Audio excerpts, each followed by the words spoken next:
Aujourd'hui, nous allons parler de Gargantua, un roman écrit par François Rabelais en 1534, à une époque où les romans n'existaient pas.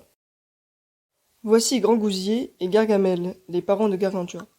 Si vous regardez assez attentivement, vous verrez Gargantua, juste ici. Après 11 mois à se goinfrer dans le ventre de Gargamel, Gargantua décida enfin de sortir par l'oreille gauche. Gargantua était un gros bébé. Ses premières paroles furent « à boire, à boire ». Il avait 18 doubles mentons. Il fallut 17 913 vaches pour faire ses biberons et 11 000 mètres carrés de tissu pour son vêtement.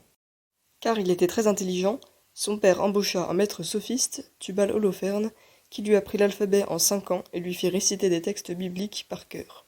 Mais Gargantua était devenu un peu con, et son père chassa le sophiste.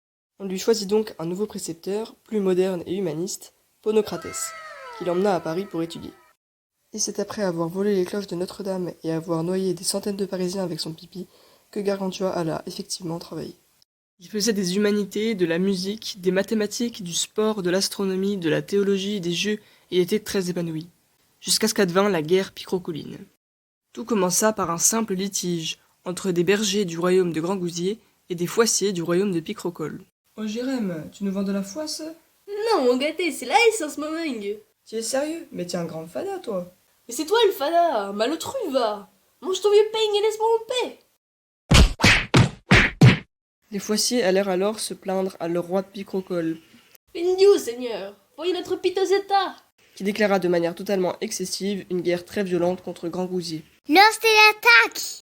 Quand un monastère se fit attaquer par l'armée de Picrocole, un certain moine, appelé Frère Jean, montra son courage en se battant, tandis que les autres moines n'osaient que prier.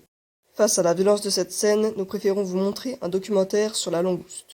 Contrairement à une idée largement répandue, la langouste se nourrit exclusivement de fruits de mer.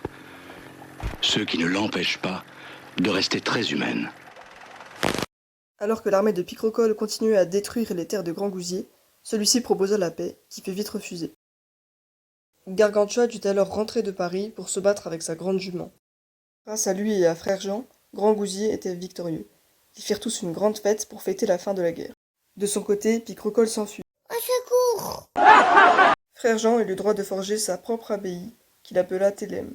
Ces moines, élites de la noblesse, étaient, contrairement aux conventions, totalement libres. Gargantua est un livre à l'apparence grotesque, mais il est rempli de sagesse et de réflexion de l'auteur sur son époque.